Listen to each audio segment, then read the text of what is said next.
ஒரு சீடனுக்கு ரொம்ப நாளா ஒரு கேள்வி இருந்துகிட்டே இருக்கு. அவன் நெறைய பேர்ட்ட போய் கேட்கிறான். நான் அந்த மலைக்கு போகணும். எப்படி போறதுன்னு நெறைய பேர்ட்ட கேட்கிறான். யாருமே பதில் சொல்லவே இல்ல. அது எங்களுக்கு தெரியாதுப்பான்னு தான் சொல்றாங்க. அப்போ ஒருத்தர் சொல்றாரு, "அப்பா நீங்க அங்க போனீங்கனாக்க, அந்த மரத்துக்கு கீழ ஒருத்தர் உட்கார்ந்து இருக்கிறாரு. அவர்ட்ட போய் கேளுப்பா" அப்படின்னு எல்லாரும் சொல்றாங்க. இவன் ரொம்ப போறான். அங்க போனா ஒரு சாதாரண மனிதனா தான் இருக்காரு. பெரிய ஆடம்பரம், முத்துராஜ கொட்டை எதுவுமே இல்ல. சாதாரணமா உட்கார்ந்து இருக்கிறாரு. தாடிலாம் வளர்ந்திருக்குது. அ அவர்ட்ட போய் சொல்றான், "ஐயா வணக்கங்கிறான்." அவரும் வணக்கங்கிறாரு. எனக்கு ஒரு சந்தேகம். சொல்லுங்க. இல்ல இந்த மலை இவ்வளோ உயரம் இருக்குல்ல. இந்த உச்சிக்கு நான் எப்படி போறது? எனக்கு ஒரே சந்தேகமா இருக்குங்க. ஏன் நெறைய பேர்ட்ட கேட்டேன் பதிலே சொல்லல. எல்லாரும் சொன்னாங்க உங்களுக்கு தெரியும்னு. அதனால உங்கள கேட்க வந்தேன். ஓ! அப்படியா? உச்சியிலிருந்து தொடங்கு. உச்சியிலிருந்து தொடங்குறாரு. இவனுக்கு ஒரே வியப்பா இருக்கு. உச்சின்னா எத சொல்றாரு அவருன்னு. அப்புறம் மறுபடியும் கேட்கிறான். குருவே நீங்க உச்சின்னு சொல்றீங்களே எது இருக்கு? சொல்றாரு, உன் மூளை எங்கடா இருக்கு தம்பி அப்படிங்கிறாரு.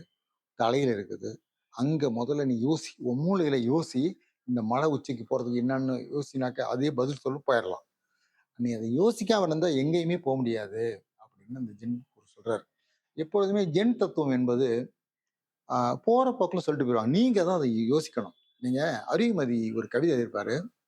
"உடைந்த வளைகள் தொண்டு குளத்தில் எறிந்தேன் எத்தனை வளையங்கள்." ஒரு வளையல் வட்டமா இருக்கிற வளையல குளத்துக்குள்ள உடைஞ்சு போச்சு தூக்கி போட்டோம்னா, மறுபடியும் மறுபடியும் ஒரு வளையத்த உருவாக்கிட்டே இருக்குது.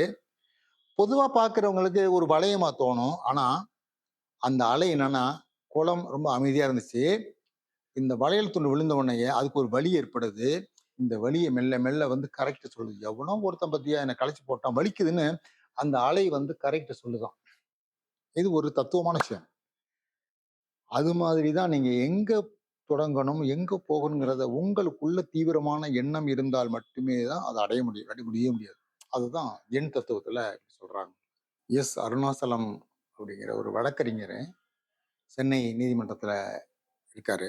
அவரு "ஏய் சொல்லு சொல்லுன்னு" ஒரு சிறுகதை தொகுப்பு எழுதியிருக்கிறார். இந்த தொகுப்பு என்சிபிஹெச்ல வெளியிட்ட ஒரு சிறுகதை தொகுப்பு. அதுலேருந்து தான் நான் இப்ப கதை சொல்லப் போறேன். கதையினுடைய தலைப்பு "ஆயிச்சா ஆச்சா" அப்படின்னு சொல்ற மாரி. என்னப்பா எல்லாம் ஆயிடுச்சா அப்படின்னு சொல்றோம்ல, அது மாதிரியான தலைப்பு அது. ஆ வழக்கறிஞர் என்ன பண்றாரு, முதல் நாள் இரவு சாப்பிடுறாரு. அடுத்த நாள் காலைல சொல்றாரு, மகள் வந்து அவங்க மருத்துவரா இருக்காங்க. கதவ வயித்த தட்டி பாக்குறாரு. "அப்பா என்னமோ வயிறு டம்மு டம்முன்னு இருக்குது" அப்படிங்கிறாரு.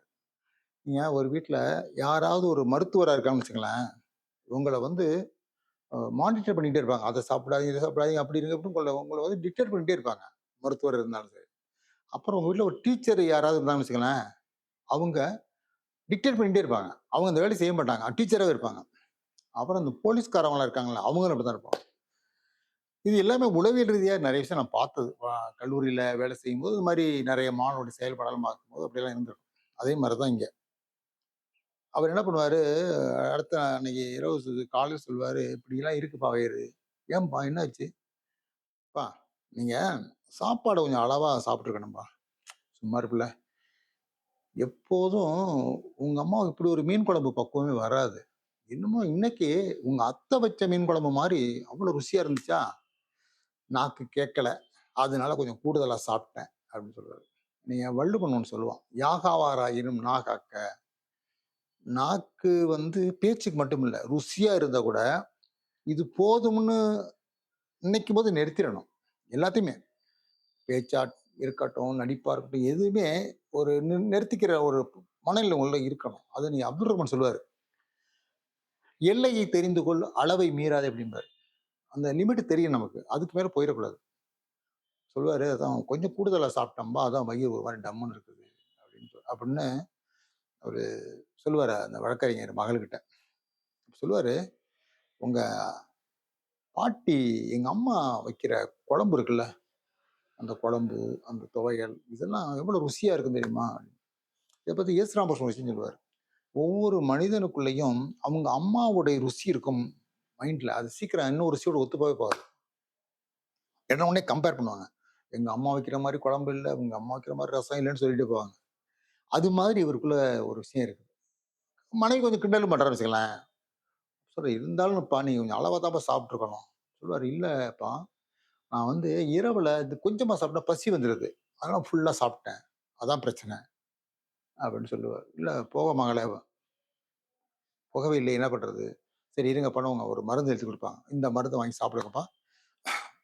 ஒரு வேளை சாயந்தரத்துக்குள்ள ஆயிரும் அப்படின்னு சொல்றான்.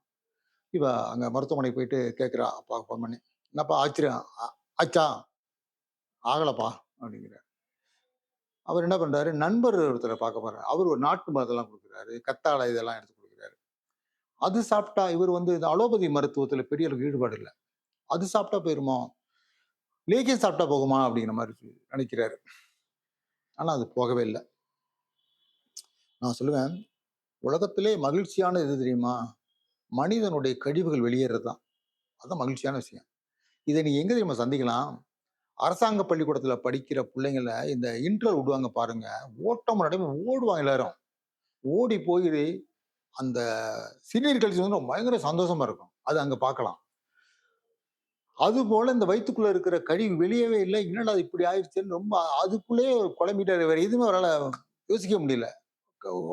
நீதிமன்றத்துக்கு வேற போகணும்.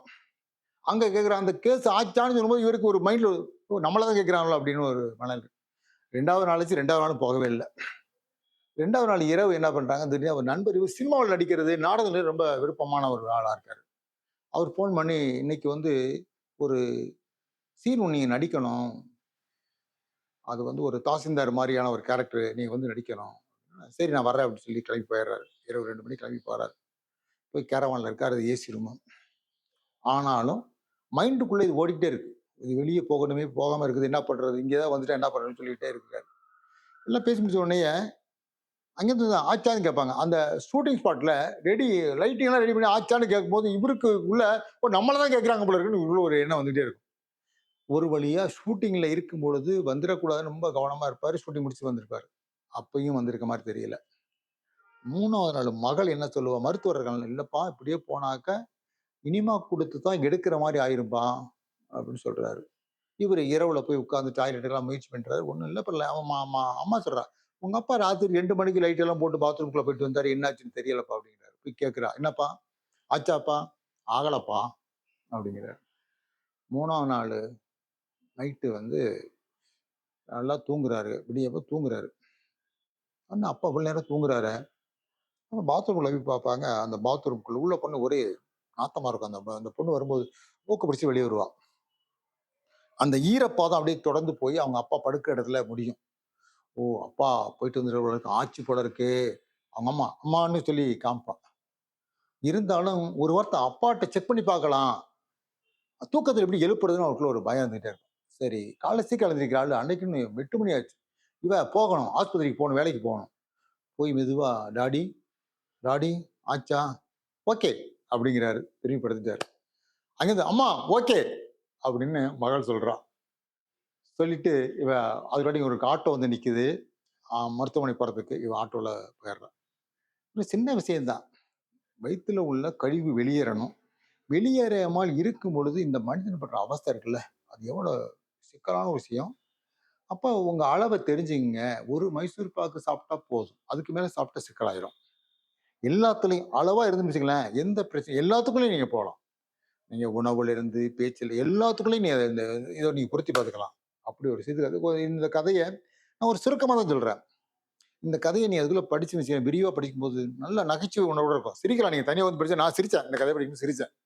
இது ஒரு சின்ன விஷயம் தான். ஆனா, அந்த சின்ன விஷயத்த எடுத்துக்கிட்டு, இவரு எப்படி அத கையாண்டுருக்காரு. இது வந்து திருநெல்வேலி பக்கம், அந்த பக்கத்துல நடக்கிற மொழியில பேசியிருப்பாரு. அந்த ஊர் மக்களுடைய மொழியில பேசியிருப்பாரு. ரொம்ப சிறப்பான ஒரு தொகுப்பா இருக்கும். வாய்ப்பு கிடைச்சுச்சுன்னா, அந்த கதைய படிச்சு பாருங்க. நீங்க படிச்ச பிறகு என்ன பண்ணுவீங்க? யாராச்சும் காலைல பார்த்தா, "என்ன ஆச்சான்னு?" கேட்பீங்க. அப்படியான ஒரு மனநிலைக்கு வந்துரும். அப்படியான ஒரு கதை.